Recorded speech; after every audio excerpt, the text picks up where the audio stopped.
your bracket sheet, get those pencils ready. Here are the basics. Of the 65 available tournament bids, 31 are automatically given to conference champions. The tournament committee hands out the remaining 34 bids on an at-large basis. An opening round game will take place on Tuesday night to narrow the field to 64 teams.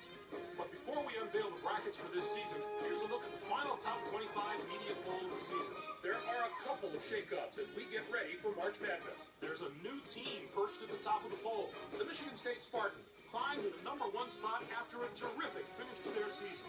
The Duke Blue Devils were the #1 team but slipped after spending 2 weeks at the top. We had one team take a big tumble down the poll.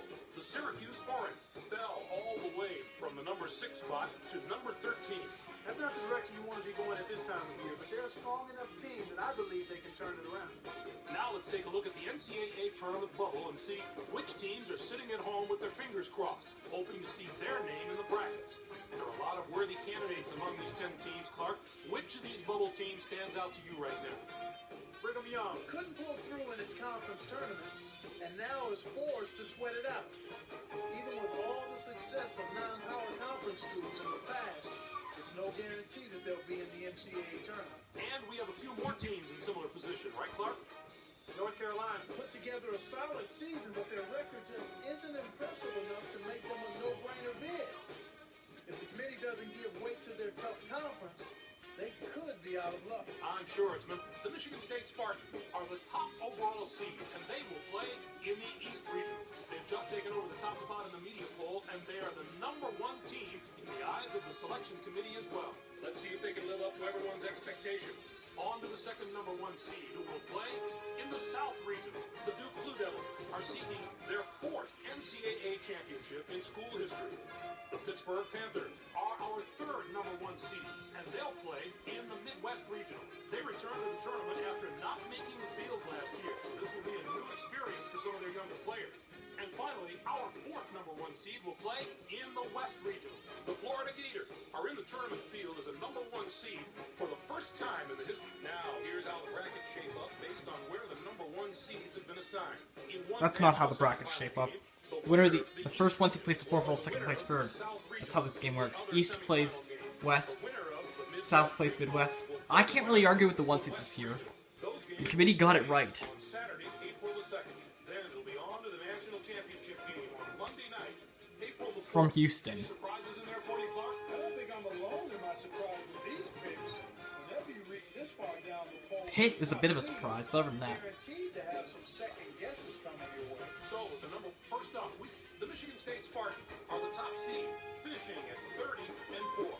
They won both the regular season and conference tournament titles in the Big Ten. And they're the defending national champs. The opening round play-in game between Fordham with 11 wins and Maryland Eastern Shore from the MEAC. And now the #8 seed, the Indiana Hoosiers, come into the tournament on the strength of a 3rd-place finish in their conference regular season and were semifinalists in their conference tournament. They're going to play the #9 seed, finishing at 20-12. Clemson comes in as the #5 seed, finishing at 24-10. And they will take on the 12th seed from the WAC, the Fresno State Bulldogs, with 20 wins. Kansas enters the field as the #4 seed from the Big 12. It's yet another appearance in the brackets for a school that's no stranger to the NCAA tournament. They'll be getting ready to face the #13 seed, the Cougars of the College of Charleston, finished the season with 20 wins. The Kansas Jayhawks are a team I love watching play. They've been one of the highest scoring teams in the country, and I don't see any reason for them to slow down during the tournament. If they can dictate the tempo of the game and force the other team to run with them, they are very hard to deal with. I wouldn't put it past these guys to make a run this year. The South Carolina Gamecocks are in as the #6 seed. They'll be taking on the #11 seed, the USC Trojans, with 18 wins. Oklahoma State comes in as the #3 seed, finishing at 22-9. Delaware comes in to face them at #14 with 19 wins in the tournament championship of the Colonial Athletic Association. Our #7 seed is from the Big 12. The Iowa State Cyclones were rewarded for their outstanding play this season with an at-large bid and a ticket to the Big Dance. They are going to play the #10 seed, the Brigham Young Cougars, who were 2nd in their conference, finishing at 22-8. Next up is the #2 seed. The Texas Tech Red Raiders are the regular season champions from the SEC. Belmont Bruin with 17 wins. What a tremendous regional final we'd have in this bracket if the number 1 and 2 seeds here make it through the first 3 rounds unscathed. Next up, the Duke Blue Devils are the top seed, finishing at 25-6. They were winners of the regular season championship in the ACC. They'll take on the Santa Clara Broncos, the number 16 ranked team. This is their 12th appearance in the NCAA tournament in school history. West Virginia comes in as the number 8 seed, finishing at 19-10. Old Dominion comes in to face them at number 9 with 21 wins and the regular season championship of the Colonial Athletic Association. Syracuse enters the field as the number 5 seed from the ACC. It's yet another appearance in the brackets for a school that's no stranger to the NCAA tournament. They'll be getting ready to face the number 12 seed, the Texas El Paso Miners. Finished the season with 19 wins. The Syracuse Orange do the one thing that all great teams absolutely must do, and that's play tremendous team defense. These guys have been shutting down opponents all year with a combination of speed, intelligence, and sheer determination. There have been NCAA championship teams of all shapes and sizes, but all of them played good, strong defense. Arizona comes in as the number 4 seed, finishing at 22-9. They'll take on the 13th seed. They play Oral Roberts. And now the number 6 seed, the Red Storm of St. John, come into the tournament first in their conference during the regular season and finish second in their conference tournament. They are going to play the number 11 seed, the Villanova Wildcats, who were 4th in their conference, finishing at 19-12. The Alabama Crimson Tide are in as the number 3 seed. They'll be taking on the number 14 seed, the Texas A&M Corpus Christi Islanders, with 18 wins. Next up is the number 7 seed. The South Alabama Jaguars are the conference tournament and regular season champions from the Sun Belt Conference. They'll be going up against the number 10 seed, the Utah State Aggies, with 20 wins. They return once more. Our number 2 seed is from the Pac-10.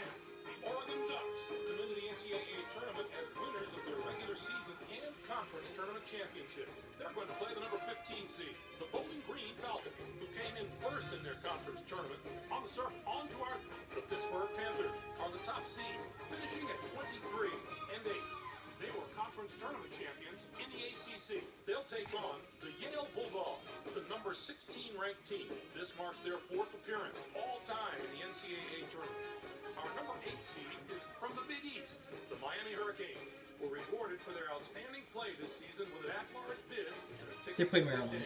They're going to put the Aggies of Texas A&M are in as the number 5 seed. They'll be taking on the number 12 seed, the Middle Tennessee Blue Raiders, with 22 wins. Cincinnati enters the field as the number 4 seed from Conference USA. This will be their 26th appearance in the NCAA tournament in the history of their school. They'll be getting ready to face the number 13 seed, the Hartford Hawks. Finished the season with 20 wins. The Cincinnati Bearcats are a team that is just so powerful and strong up front.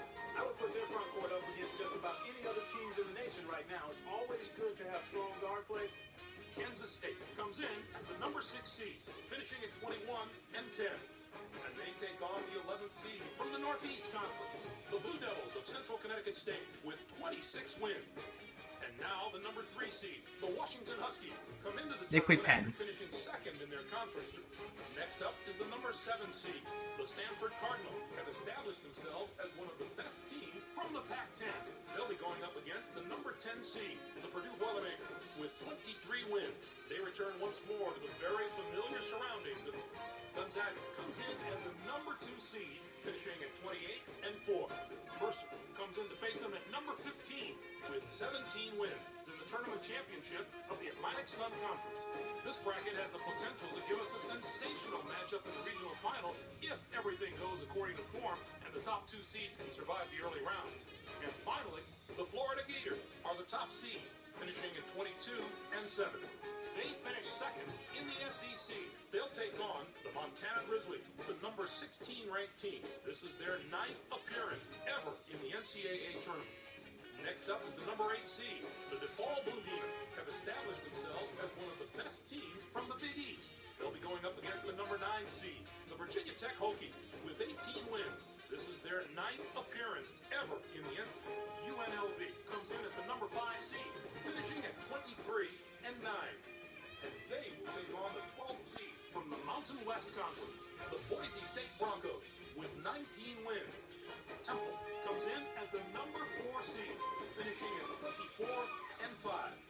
Alabama State comes in to face them at number 13 with 19 wins in the tournament championship of the Big South.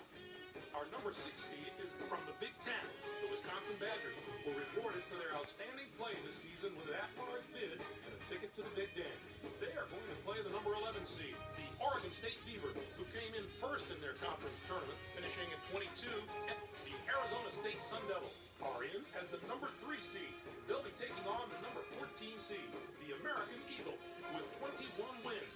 And now the number 7 seed, the Fighting Irish of Notre Dame, come into the tournament on the strength of an 8th place finish in their conference regular season and were quarterfinalists in their conference tournament. They are going to play the number 10 seed, the UCLA Bruins, who enters the field as the number 2 seed from the ACC. It's yet another appearance in the brackets for a school that's no stranger to the NCAA tournament. They'll be getting ready to face the number 15 seed, the UC Riverside Highlanders, finished the season with 16 wins. The Louisville Cardinals will be an extremely dangerous team in this tournament, mainly because they have such terrific veteran leadership. Coaches love when they have guys on the floor that have been around the block a few times because they don't get rattled. They play with composure. I look at the experience of this team as something that could put them over the top. I think this could wind up being the bracket that brings us this year's Cinderella story. A few of the higher seeds here have had terrific seasons, and I'll be surprised if at least one of them doesn't put together a long run in this tournament. What are your thoughts on our top 16 seeds, Clark? Maybe I haven't agreed with the selection committee every year, but I think they did a great job this time. The top 16 look just about right to me. Pittsburgh is the softest of the top seeds.